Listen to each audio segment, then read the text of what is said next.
And welcome back, everyone, to another episode of Going for Two, presented by our friends at Home Field Apparel. I am your host, Matt Brown, the publisher of the Extra Points newsletter. It's been a couple of weeks, but I am joined here by my colleague and co-host, Bryan Fischer. Bryan, it's good to see your face. I'm glad that our ships, which have been kind of passing in the night, are finally aligned in the same place at the same week again. Yes, it is. It is good to see you. It has been a while. I guess it seems like in a long time, even though we've been chatting and texting and going back and forth and doing Zooms together. But yeah, I mean, it's great to be back on the podcast together, especially after a pretty eventful talking season, I guess you could say, in July, given everything that's going on, as we have some personal anecdotes from a lot of those trips as well. But I'm excited because it does feel like there's a subtle shift this first week in August to where you're starting to say, you know what, the season is almost here. I mean, we're actually getting legitimate NFL football, I guess you could say, if you want to say legitimate, but it's actually a televised product being put on by the NFL on Thursday. Yeah, there's NFL football happening. College football games or college football camps opening up this week. So it's like, it really does feel like the season is here. Yeah, it is. This is around the time of year when I think I begin to actually meaningfully miss it. With you're so busy throughout the winter and the beginning of the spring, and we have been much busier than we were expecting, I think, over the summer. But no, we both had a chance to get away a little bit. We both got to participate in some media days. You know, it's been a little while since we've talked, so just to kind of recap the last couple of weeks while we've been doing some pre-recording things, we had all the major conference football media days are either done or happening as we speak. I have spent the last 2 days at the Big Ten volleyball media days. The first time that's happening. We can talk about that. Bryan, a little bit closer to his neck of the woods, was at the Pac-12 media days. I also went into the woods for a couple of days in the very southern Illinois, and kind of was following on here a little bit. Bryan, if it's okay with you, I think I'd like to talk about the volleyball side, and then we can talk about talking season for football and the main other things here. But this was a different enough event. I would kind of like to talk through that, if that's cool with you. Oh, I thought you were going to start with the faces your kids were making on that trip to the middle of nowhere in Illinois. But okay, we can talk about trying to take two diehard city kids into nature when it was raining, and we had to pry them away from the Nintendo Switch for a little bit. But we honestly, you know what, that's actually a decent segue, right? Because like the biggest reason I took this trip to Garden of the Gods, which is a state park in Illinois, not the one in Colorado.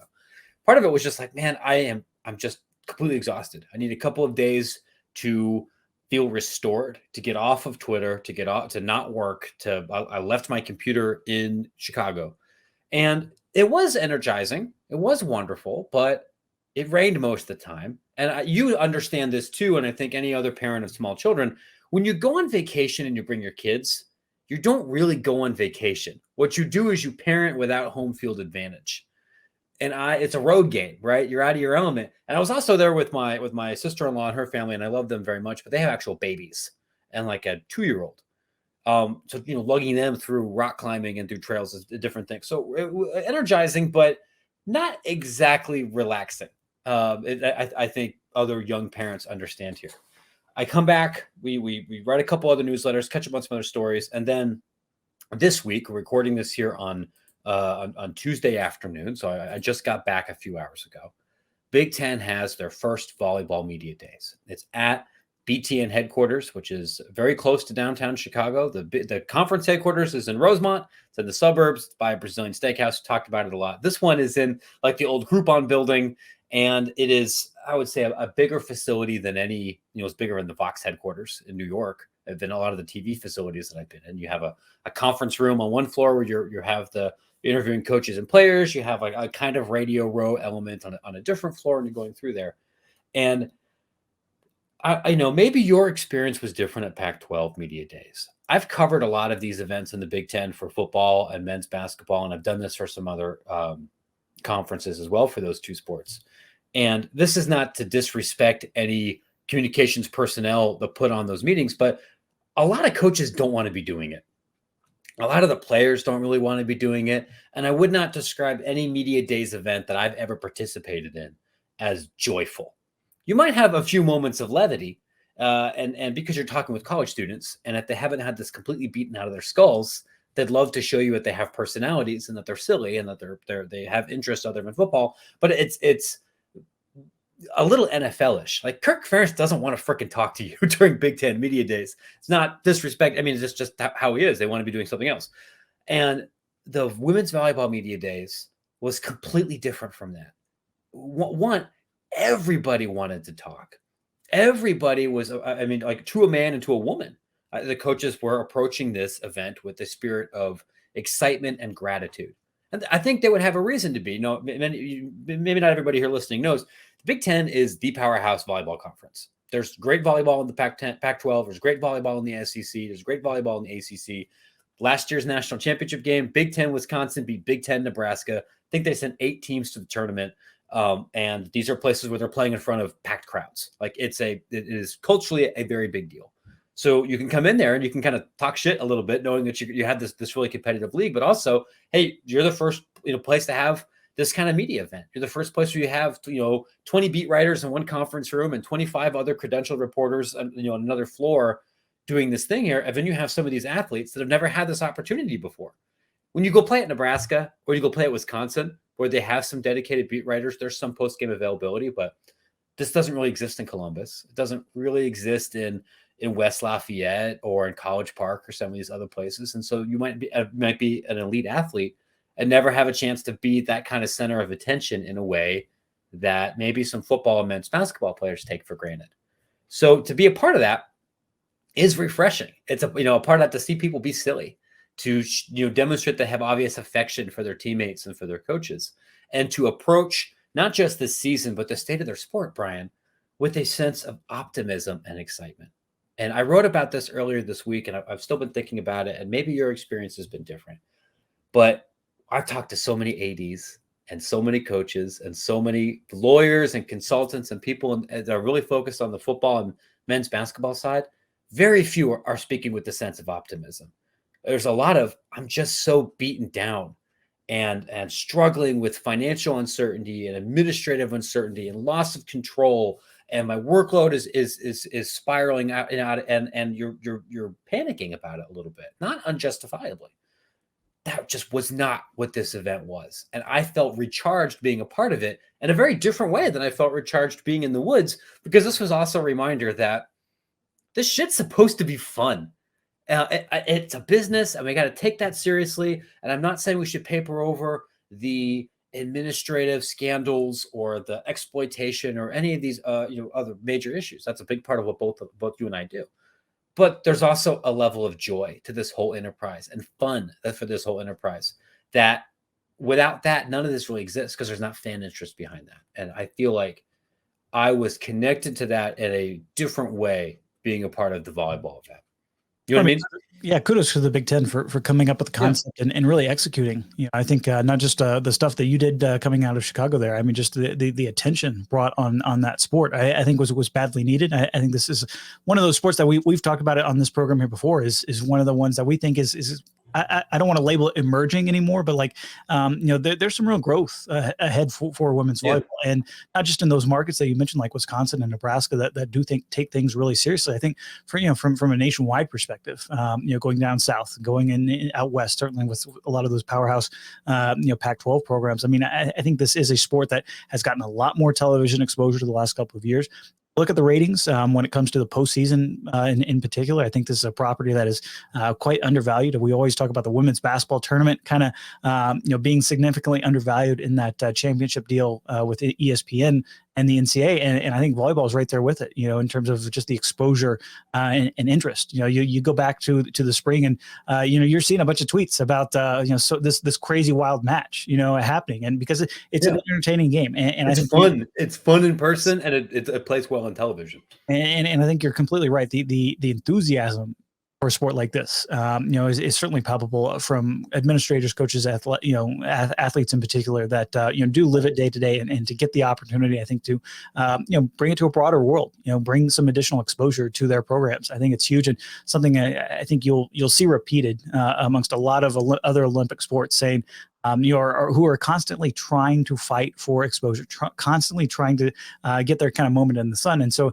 it's great that the conference was helping out, putting on this media day. I think it was a big success for them, for BTN. And I would imagine that we're going to see this coming out of the Pac-12 going forward. We're probably going to see it for other sports, because I think it is not only brings attention to your program, but really the athletes too, who, let's face it, everybody's talking about NIL. This is a great opportunity to get some of them other additional media exposures that is going to help down the road for them. Yeah. So two kind of quick things on that point, because you raised I think something important as you talk about television exposure, which was something that athletes and coaches went back to again and again. On the linear exposure side, part of the reason that I think some of these Big Ten brands have become bigger brands is this is also a sport that's on linear television. Not BTN is going to showcase, I want to say at least 47 games on BTN this year, which is a lot, and all the other ones that are not on BTN or another channel will be on BTN Plus. You could stream them, but there's also going to be regular season games this year on ESPN2, on ESPNU, and FS1.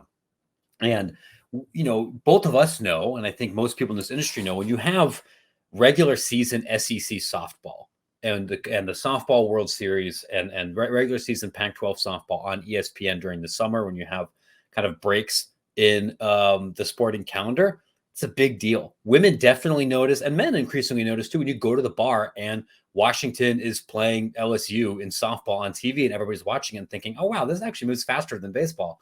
This is fun in its own way. You can do that now, not just a bar in Chicago or in Milwaukee, but nearly nationwide for many of these games. The other thing, which when I first read the release and was talking to some people in Chicago about it, it didn't hit me as a big deal. But over the course of the event, registered to me as a larger deal is the Big Ten also announced a distribution agreement with a service called Volleyball TV. It's or like Volleyball World TV, excuse me, to share, I think it's over 70 conference broadcasts to audiences outside of North America and the Caribbean for these volleyball matches. And I was thinking, I know volleyball is a global sport, but do people in Italy really give a shit about Ohio State versus Wisconsin volleyball when they have professional volleyball or Euro volleyball, these other things here? And who cares, right? And then a bunch of coaches and some of the volleyball press said, Matt, you colossal idiot. Of course they care, because one, we're recruiting athletes from there. And you and I and everybody that follows football knows how important it is to be able to say, Nana is going to be able to watch you. And that's why it's important to not be on Apple, Amazon, Roku.net or whatever. But you can't get BTN in Warsaw yet, or at least not easily. But you can get volleyballworld.tv. And so now you can say, hey, if we're going to recruit in Australia, if we're going to recruit in Western Europe, we're going to recruit in South America, now we can get our games on TV. And not only that, but this is a branding play to help us as we try to recruit other students. And some of these matches are, I didn't know this beforehand, apparently a pretty big deal on linear television in China. Which is, of course, the place where every large university, including some in your neck of the woods, have really tried to go after people. So is this the deal that makes everybody rich? No. Is this the deal that launches Minnesota volleyball into WNBA popularity? No. Is it meaningful in the context of this sport and for women's athletics at large? And yeah, and that's I wouldn't be surprised to see the SEC look to, I think, replicate parts of this event or push the envelope in similar ways with gymnastics, which is also global and a place where they have, I think, the beats to do it, potentially softball. And I could, and in Chicago, there were a lot of staffers that were saying this might be something we look to do for wrestling, where there are dedicated beat writers and we can find a facility, whether that's at BTN headquarters or maybe that's in Iowa, or maybe that's in Pennsylvania or something, to hold something similar, which good for athletes, good for those coaches, good for NIL, good for us. I understand that hasn't always been the feeling you walk away from when you go to one of these kind of dedicated media events. So I assume your experience in Los Angeles was maybe a little bit different.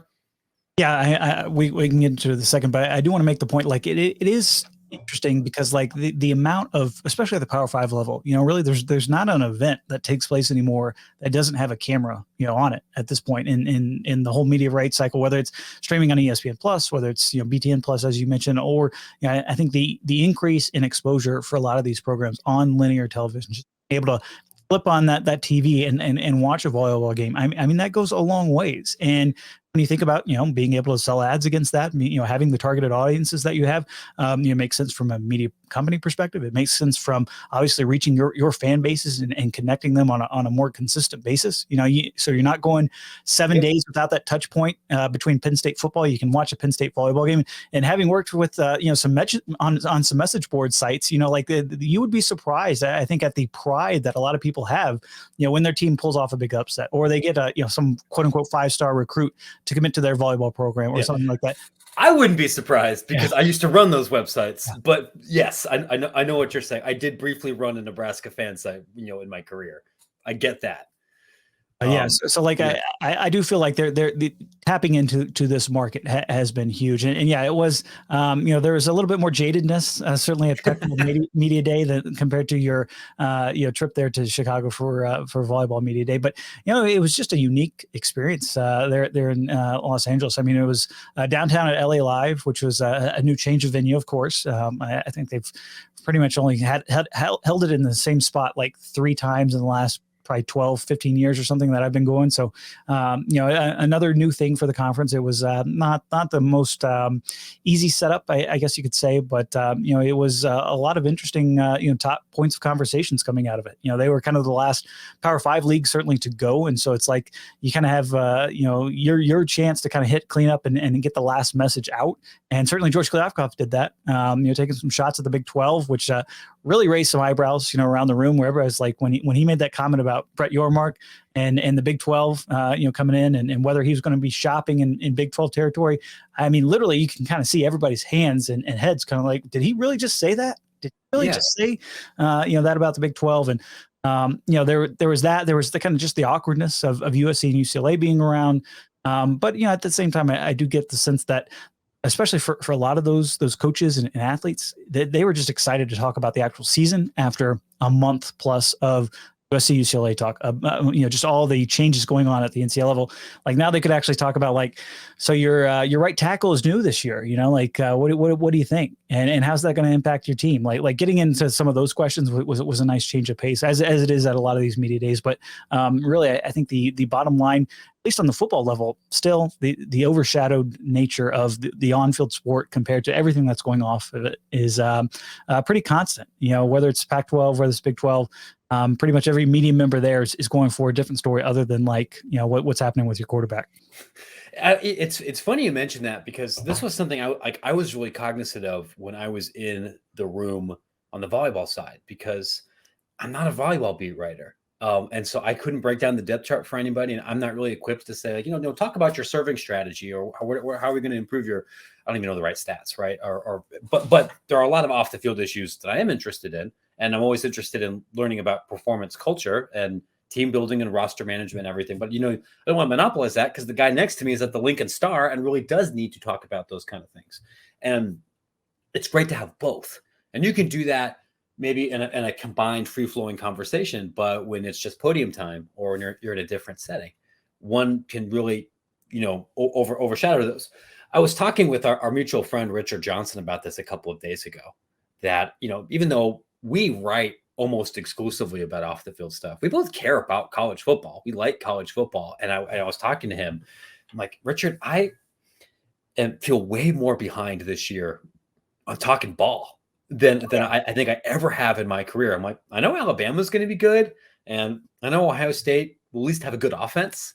But like, if you were to ask me to fill out a note card right now with my thoughts on Oklahoma, I couldn't. In late July, I couldn't tell you. And he was like, dude, I know it's, and I don't blame any other reporter for being in there, because I would have asked the same things too. Because even though, hey, Utah potentially coming in as a top 10 team, and what Oregon is, what it will look like now under major transitions, or what the hell Washington's supposed to be after all kinds of changes. Those are interesting stories, but it is a little bit hard to focus on that when there's this gigantic existential elephant in the room, where does it matter what your tight end's going to be if you're in the Mountain West in 3 years, which I know isn't fair to the athletes in that room, but that is the truth, right? Yeah. And I will say that, I do feel like talking with coaches and administrators and SIDs and a couple ADs there also sat down with us and be able to kind of ask about the state of the conference with them. And I do get the sense, at least in the Pac-12, the 10 remaining schools, I've been, there's been a lot of talk and a lot of conjecture about the league dying, but I don't get the sense of that based on my conversations before going into media day, but really coming out of it. It does feel like everybody is on the same page. Not to say that cannot change. We've seen things, turn on the drop of a dime, but I do feel like the league, is kind of fired up at taking on this challenge together and making sure they can go forward together, because frankly, a lot of them, from the commissioner on down, basically said, look, we have the numbers. We've done the math, and we've got the input from the media partners that we're going to be in an okay position. Are we going to be close to the Big Ten or the SEC in terms of those payouts? No, but I think everybody's understanding of that and comfortable with that. Like probably more comfortable than your average fan base in the Pac-12 or even Big 12 would be. But at the same time, I think they are aiming to kind of be that third school, in terms of per school payouts, being solidly third ahead of the ACC and Big 12. And is that realistic? We'll see in a couple of weeks or a couple of months at least, when those new media deals really kind of get into the thick of things. But it was just an interesting time, I think, to go to Pac-12 Media Day, given all the changes. And you're right, I even doing a lot of the preview magazine stuff that I do with Athlon Sports, I feel behind because number one, that was a lot of that was done, in the spring. So it's like, the whole semester, this whole summer. Rosters are different. Yeah. Roster changes, obviously everything going on with the conference realignment, the NCAA. I mean, it really has been kind of a crazy 6 weeks or so. And, we're not done. I mean, I talked with Pat Chun, who's on the transformation committee, a lot of stuff coming out of that, starting with Wednesday's board meeting and going forward. So there's still a lot of change out there. And it will be nice, I guess, to have the real distraction of actual college football being played, because I'm excited. I might all end the same with Alabama winning it all, but you know what? Who knows? The actual season, some of the wildness that we get with college football, that is a special thing, and I can't wait for it to actually kick off, because I'm with you. I am tired of kind of talking about these things ad nauseum, week after week after week. Speaking of things that are wild, crazy, unpredictable, like the regular season, even though that that how things are likely to end, I want to quickly talk about our dear friends at Home Field Apparel. And you know that from week to week, Home Field's going to release some relatively ridiculous designs, highlighting vintage historic prints on t-shirts, tank tops, sweatpants, all other manner of apparel. I'm wearing some that I just recently ordered right now. This is from Nebraska. It says Bug Eaters Football. Nebraska hasn't been named as the Bug Eaters in a long time. We got some Colorado School of Mines. I also, as a Medill grad, I got some Northwestern gear that came in earlier from a Northwestern Wildcat that looks like it's on a cocaine bender from the 1940s. An absolute delight. You don't know what it's going to look like from week to week, but you know what? The final result is going to be something that is going to be a great conversation piece at your next barbecue, your next tailgate, your next party, because it's going to be some prints that no one's ever seen before. I mean, they hit it out of the park this past week with Utah State. Furious about this, because I would have waited another week. I would have bought some Penguin stuff. I didn't know that was coming. Connor, tell me next time you drop an Ohio-based anthropomorphic golf t-shirt stuff. I would have sent you another $35. No, there's like 9 different great Penguin things. None of them are even Batman related. Like, of course you should buy those. This coming week is Oregon State. Friends, there's like 6 Power 5 programs that haven't been released yet. Some of them are coming. You can probably do the math now, but knowing what we know about Oregon State's history and that color scheme, there's going to be some fun things coming there too. Don't just take my word for it. You can go to homefieldapparel.com and go look at all of the hilarious Penguin-related accoutrement, Nebraska-related, Mines-related, Northwestern, TCU, Kansas State. And when you buy all that stuff, you don't have to take out a second mortgage on your house. That sounds expensive right now. You should use promo code Extra Points. Save 15% on your order, and then get a bunch of extremely comfortable, unique shirts. You can also send me a note at matt@extrapointsmb.com. I'd be happy to introduce you to our friends at The Good Brand. If you are a school that's wondering, if Youngstown State is able to do a bunch of this stuff, there's no reason why I can't do a bunch of this stuff. I've filed a gajillion FOIAs. I have looked at what the CLC vendor payouts are. I know what schools make from this. There's checks with commas in them. You could probably use those. So I'm happy I can't promise you that I'll get it on Home Field because I don't work for Home Field, but I'm happy to make that introduction. Matt@extrapointsmb.com. Those conversations help keep Bryan and I clothed in Home Field stuff. Not just clothes, but like I was talking with somebody literally just this morning about, like finding some small school gear and just how great a resource home field is for some of the schools like mine's, and just being able to, shop for things that, are a little bit off the beaten path, but are a unique, really representation of college sports and college athletics. And whether you're a Mines alum or something like that, or if you're just looking for, some cool small schools gear, like, I mean, I think there's no better resource than home field right now. And, it's especially true for some of these, schools that, you might not have a Fanatic shop. They might not be on some store, like, or it's just very generic type of merchandise. Like this is great stuff. Not only very comfortable, but like the designs are out of the park. And you're not already a part of the home field family, I guess you could say.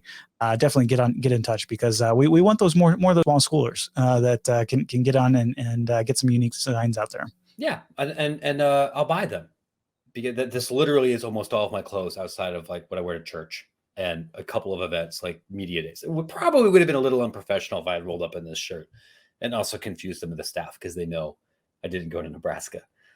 Finally, real quick, hey, we just spent 10 minutes shilling for home field. We'll shill for your stuff too. Drop me a note at sales@extrapointsmb.com. We're closing on some big sales projects here for Extra Points and this podcast. We do have inventory ready for this season. I missed some of the other big media day takeaways from the other conferences on account of being in the middle of nowhere playing Nintendo Switch with small children, waiting for the sun to come back out again. A lot of the football kind of media day content is a lot of, well, listen, we're going to be attacking. We're going to be multiple. Everybody gains 15 pounds of muscle. All of our 2-stars are hidden gems, and we feel really good about the season. Do you recall anything from the SEC or Big Ten that was especially notable? Ideally on the field-ish, but because this is an off-the-field podcast, off the field too, that kind of broke free of cliche contain? Oh, that's a tough question. Especially on the field, like I feel outside of the, and speaking of Big Ten media days, I mean, look, there was a lot of talk about Kevin Warren's comments about kind of still considering expansion opportunities and evaluating them as they come through. I mean, George Klavkov kind of said something similar in terms of making sure they have the pulse of the landscape there. But at the same time, like there's really not a whole lot of outside of the NIL discussions that I guess could still be considered off the field. Like what is your quarterback making, or how are you managing that team dynamic? There really wasn't a whole lot, maybe outside of Michigan and Jim Harbaugh kind of trying to middle, I guess you could say, that kind of having two quarterbacks that might be able to play, this year. I think that might have been one of the more notable lines, but I think there's some intrigue, at least in the SEC. Yes, you have Alabama, but you also have LSU with a new head coach in Brian Kelly. What are they going to look like this year? Have Florida revamping there at under a new coaching staff. You have Texas A&M that we all talk about their tremendous signing class, but how is it going to translate on the field? Can they beat Alabama again this year? I mean, there's a lot of intrigue around the SEC, and at the same time, the same is true with the Big Ten. I mean, you look at schools like Purdue. Are they going to get back to maybe making that next step in a competitive division? What's happening with you're speaking of your shirt, Nebraska? I mean, like there's going to be a lot of attention, not just because they have that week 0 game against Northwestern, but let's face it, Scott Frost on one of the hottest seats in the country right now, with the contract to match in the really decision, kind of in October that the school is going to have to make regarding his future. And so it's going to be come quick in terms of whether there's going to be real progress there on the field for the Cornhuskers. But I do feel all this game being set against the backdrop of might make the college football playoff. I do feel like this is one of those years where, maybe those 3rd and 4th spots are kind of open and up for grabs outside of the usual suspects in Alabama and Ohio State are probably going to be the clear 1-2 top all the preseason polls. But it's like there's a lot of intrigue because the middle of the pack this year is so muddled. Like we really don't know because of the transfer portal, rosters changing, new coaches coming in. It makes for a really interesting season when you actually kind of drill down into the details beyond those top 2. Yeah, and one of the things I'm excited about over the next several days, we did this last year, want to, I think, tweak things a little bit ahead of this year to do some conference previews podcasts, which gives us a chance to catch up and actually talk ball with some folks that have paid particular attention to some of these leagues and some of the other storylines, not just about who's going to win, but what's happening at the 3rd, 4th, 7th, ranked teams and what's interesting there about them. We'll dig into that more specifically. I was talking with a couple of other reporters. I feel reasonably confident that Alabama is the most talented, most complete team this season. Maybe not completely invulnerable. There's some questions about their wideouts, but you trust that Nick Saban to figure that stuff out. And one half of Ohio State looks to be amazing. The other half, maybe. Well, I mean, they were pretty bad last year, but there's been a lot of change on the not just on the field, but on the coaching staff to try to rebuild that defense into what it used to be. And then, yeah, like I don't know who the third best SEC team is right now. There's probably 4 or 5 teams. I mean, we haven't even mentioned Georgia, the reigning national champs, either. Right, a team that lost almost its entire defense and had an offense that, they won the national championship, but I don't know if anybody's like super, is thinking that this is going to be the team that scores 45 points a game. They had some questions before too. Is the other than you're assuming Alabama's 1, Georgia 2, is A&M 3, is Tennessee 3, probably not LSU, but maybe. Is this the best Kentucky team since '96? Or is South Carolina taking a step, or was last year a bit of an aberration? I don't really know. I think I know who the 2 best teams in the Big Ten are, but I don't really feel super confident about anybody beyond that. I don't know what to think about Michigan State, how much of that is sustainable.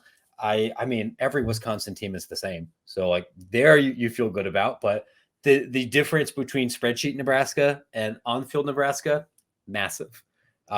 Difference between spreadsheet Minnesota and on-field Minnesota, pretty significant, or Penn State. So I don't know. And I don't gamble on sports for a lot of reasons, but one of those is I feel like I know just enough to know that that's a stupid value prop. But I think you're right. This does feel like a year when the number 4 team could surprise people a little bit. And by that, I'm not saying that Weber State's going to come up there and get it. I mean, that 4th team might be Florida or USC, which would constitute something. Or I mean, a really out of left field thing would be Washington or Utah. But that feels more open because I think the paper gap between 1 and 2, and then 3 and 12 is bigger now than maybe it was. And partly because Clemson's fallen off a little bit. And Oklahoma's probably fallen off a little bit to the point where you're not entirely sure. So I look forward to learning more about that over the coming weeks.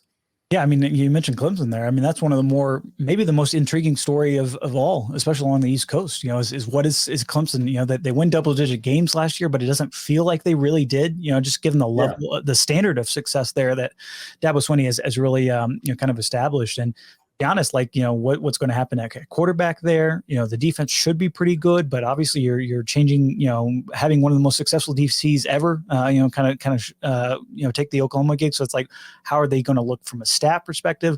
Is that continuity good, for Clemson, given some of the struggles that we've seen out of both sides of the ball, these last couple of years? So they are a very intriguing storyline, and you throw into that NC State out of the ACC. I think the expectations are high, which is never hurt them. No, this is the year that no NC State stuff will possibly happen because the NCAA and God are not out to get Raleigh, North Carolina. No chance. And, NC State's AD, Boo Corrigan, he's also the CFP chair. So we'll be seeing him on Tuesdays as well. So it's front and center for the Wolfpack quite a bit this year, win or lose for them. So it's a lot of intrigue around there. I think there's some hot seat situations, at places like Syracuse. You look at, I think there's intrigue really across the board. I mean, in the AAC, some of those teams that are moving on, what's Cincinnati going to do for an encore? Can UCF kind of get back to being, that true group of 5 contender? And how are they building for the Big 12? We haven't even mentioned Texas being back. I've already heard that conversation, with that big Alabama game and in some of the influx and talent there for Steve Sarkisian. What is Oklahoma going to look like? You would think not only under Brent Venables, they would be good defensively, but really just kind of looking at this offense under Jeff Lebby, and you got, you have quarterbacks, you have some skill position talents, but a lot of it is just new faces in new places. It really is. It's just a very intriguing season in terms of how it's all going to shake out. I do feel like the middle of the pack is more capable of losing to anybody and beating anybody than it really ever has been before because of that. So it's, as chaotic as these seasons typically are, it does feel like there's an even extra dash kind of thrown into things. And so that makes for some intrigue, even if we might end up with the title game we did a couple of years ago when it's Ohio State and Alabama. I'm going to I'm just going to put this out here, recognizing that I could get freezing cold taked. I think Alabama's going to destroy Texas. And that early, this is like a tale as old as time. Alabama and the gigantic non-conference matchup in the first 2 weeks of the season and what looks like a big appealing helmet game. And like, ooh, this is the one that's finally might test the tide. And they come and they win by freaking 37 points. I don't think it's going to be that bad, but I don't think that game's going to be close. I am decidedly not on Team Texas's back. Well, I mean, I'm on team. We're going to talk about Texas a lot, and that's fine. And to speak maybe your language, Texas got a little Ferrari in them, right? I mean, like, we'll see. I've been wrong before, but future, I mean, recent history and the way that this roster is currently constructed, where everybody is a redshirt freshman, makes me think that this is not going to end well. Week 2, week 11, who knows? Week 2, I don't like the Longhorns. Yeah, I mean, talk about a young offensive line trying to battle Will Anderson and company. A defense that should be a lot better. I think as good as we talked about Georgia, and I'm not sure Alabama will quite reach that plane in terms of just historic numbers, but this is a very good defense. You talk with anybody that's NFL scouts, they are all over Alabama's defense. They are going to produce a lot of very high productive players, in this defense. And you throw into that, Texas having that young offensive line, having really a first time starter at quarterback, and Quinn Ewers, as much talent as he might have, this is a big moment. And even if they can kind of keep it close, I just think Alabama, not only have they been there before in these type of games, but they're hungry. I do feel like you cannot discount some of those losses that they've taken in these title games. They were really kind of a year ahead, and they still made it to national title and came close to winning in the fourth. Yeah, that's why I kind of think this is a year where they don't lose, and there might be 2 teams that I think are going to be within single digits in the fourth quarter, and Texas isn't one of them. Could be wrong. Again, that's not why you listen to this show. That's not why you subscribe to Extra Points, is to hear me talk ball. Probably, but this is what the spirit is whispering to me now. Is there anything else that you want to make sure that we hit, knowing that we have a bunch of other specific preview shows coming up here in the near future? I feel like we hit the big things coming into this show. Yeah, I mean, I think there's you could go a number of different directions. I mean, we're just at Pac-12. What is USC going to look like? They've certainly invested a lot with Lincoln Riley coming to town. UCLA, Chip Kelly got the contract extension, but is this really a breakthrough type of season there in Westwood? So a lot going on. I will say a couple of things maybe from my visit there at Pac-12 Media Day. I did talk with George Kliavkoff, off to the side. He said it at the beginning at his podium session, and he kind of reiterated it as well. But it does seem like there will be some major linear players for their kind of first tier, second tier rights for football, men's basketball, and women's basketball. That is definitely coming. They're still in the exclusive negotiating window with Fox and ESPN. It does seem like I think that goes on for another week. Is that right? Another couple of days, yeah. So, and that could end up getting somewhat extended. There's contractual things that they could do to where they could still stay at the negotiating table. I do think they will ultimately kind of take it to market just to kind of test the waters for a CBS or an NBC if there's some interest there, especially for some of those second or third tier games. It feels like ESPN is kind of in pole position to land those. But George Kliavkoff was very clear that they anticipate an Amazon and Apple or somebody like that being a major player for essentially the content that's on Pac-12 networks now.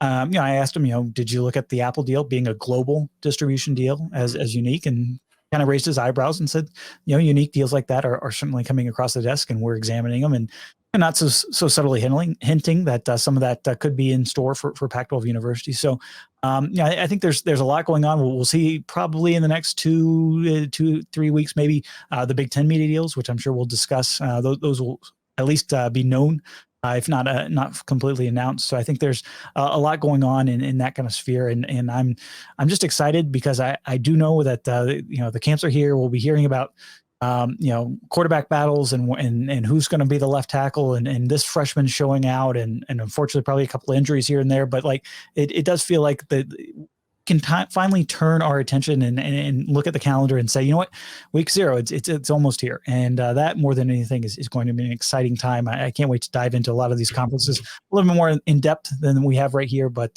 it's that time of the year and I cannot wait. I would very quickly add, I think on the TV side, recent conversations that I've had indicated that the Big Ten deal is like basically done. should be announced before the start of the season. I was kind of led to believe that it's in the double checking that all of the I's are dotted and T's are crossed stage rather than meaningful like negotiations. And that if you are a realignment degenerate, that has to happen really before anything else does. Whether it's on the Pac-12 side, Big 12 side, or something else. And I would also echo, based on hearing similar conversations, that kind of reiterating, best of my knowledge right now is that nobody in the Pac-12 is really itching to leave, and in large part because of the political and cultural and other universal ties. If you can make that money work, you want to keep doing that, and not go join some of the schools that you went out of your way to avoid being around to begin with throughout earlier years. You can find more of our coverage on the media rights deals and on realignment, NIL, and all that stuff that's not talking ball on extrapointsmb.com and through Collegiate Sports Connect. I am in the process of sharing an interview that I had there with the Big Ten's volleyball sport administrator about this event. We have a couple of other things that we're uploading from Pac-12 Media Days, from NACDA, from some of these other administrator conversations. And of course, you can find this show anywhere that you have access to podcasts. If you enjoy it, leaving us an Alabama recruiting class level review, 5 stars, helps other people find the show and helps us convince people besides home field to keep giving us money so we can keep making it. Bryan, I got everything right? I think that's it. Yeah, I think, man, exciting times ahead. We got a lot of great episodes coming up, guest booked. I think you guys are going to love our preview series for sure. So be on the lookout for that. And again, I cannot stress it enough. Football is here, but also some of those other sports. This is the real new cycle of, the whole fall sports are people are coming back on campus, and it does feel like the energy is kind of back around college sports that maybe got sucked out a little bit, given all the realignment talk, all the negativity, all the talk about media deals. I can't wait to actually focus on some of the on-field events, even though we got at least a couple more weeks of discussing everything that field. You bet. All right, everyone. Thanks for sticking around with us. Thanks for listening. We'll have some more shows up this week. Appreciate it. See y'all in the end.